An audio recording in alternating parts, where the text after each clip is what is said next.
Korea Selatan dan Indonesia telah mencapai kesepakatan mengenai pembayaran yang harus dilakukan untuk proyek KF-21 Pro.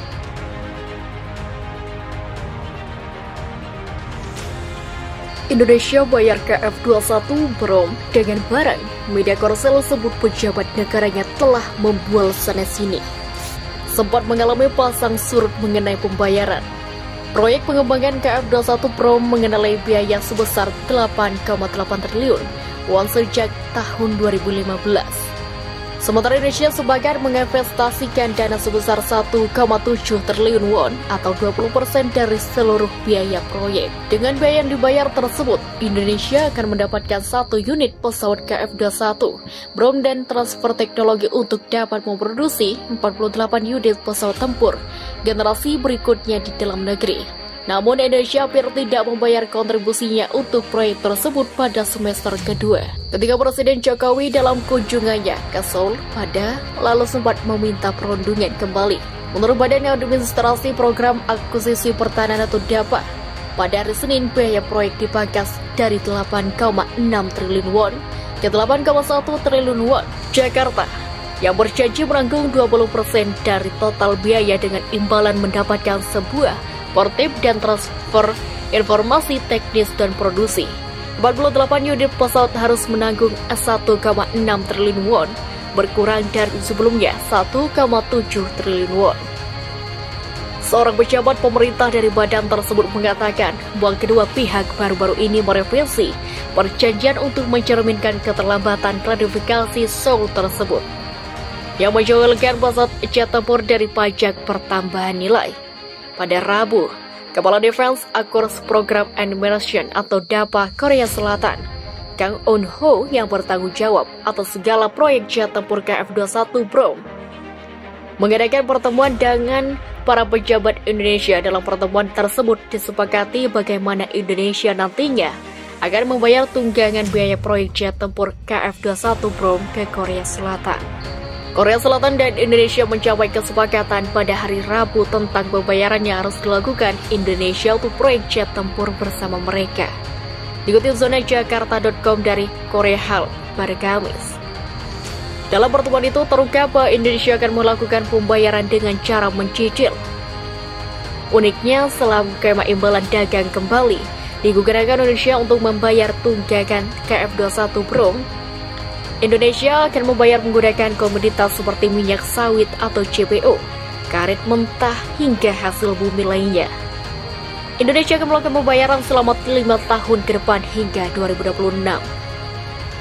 Dan 30% dari itu akan menjadi transfer dalam bentuk barang, kata DAPA. Pengguna komoditas ini lantaran keuangan Indonesia tidak stabil akibat pandemi COVID-19.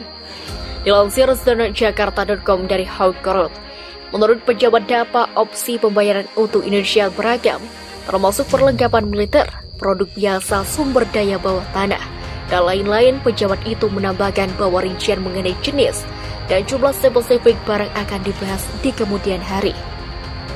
Bahkan jika Indonesia memutuskan untuk membayar dan sumber daya alam, tidak ada perjanjian yang akan merugikan importir dalam negeri akan ditandatangani. Misalnya jika minyak sawit digunakan untuk membayar proyek, maka ini dapat dijual ke luar negeri tanpa harus membayar untuk memasuki Korea Selatan terlebih dahulu, kata pejabat tersebut. Kontribusi total Indonesia untuk proyek tersebut telah turun dari sejumlah 1,7 triliun won mencapai 1,6 triliun. Sejak jet tempur KF-21 ditetapkan sebagai barang pertahanan pada 2017, mereka dibebaskan dari pajak pertambahan nilai dari jenis pajak lainnya, yang semakin mengurangi total biaya proyek. Hal ini memiliki konsekuensi kemungkinan Indonesia untuk membayar lebih sedikit dalam total kontribusi. Namun media semasa Korea Selatan justru merasa kecewa dengan kinerja pejabat yang lainnya melakukan renegosiasi dengan Indonesia soal pembayaran proyek KF-21 Brom yang tertunda. Pasalnya, hasil renegosiasi disebut membawa dampak buruk berupa pengukuran anggaran pertahanan negeri ginseng tersebut. Hal ini seperti dikutip zona Jakarta.com dari artikel terbitan SBS pada lalu, saat itu Korea Selatan mengumumkan adanya pengukuran anggaran pertahanan. Pada hari yang sama, ketiga saat anggaran tahun dapat dilakukan.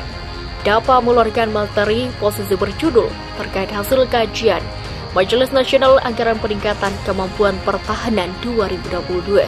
Kami sangat menerima kenyataan bahwa biaya untuk meningkatkan kemampuan pertahanan telah dikurangi dengan 644,8 miliar won yang belum pernah terjadi sebelumnya, dan kami menyampaikan permintaan maaf kami kepada personel militer yang tidak menyia-nyiakan upaya siang dan malam untuk pertahanan nasional, kata DAPA dalam sebuah pernyataannya.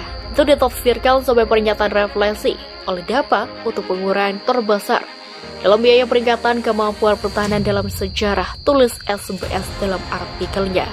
Adalah bangsa Argasi yang telah membuat di sana-sini, seolah-olah itu adalah pencapaian yang luar biasa.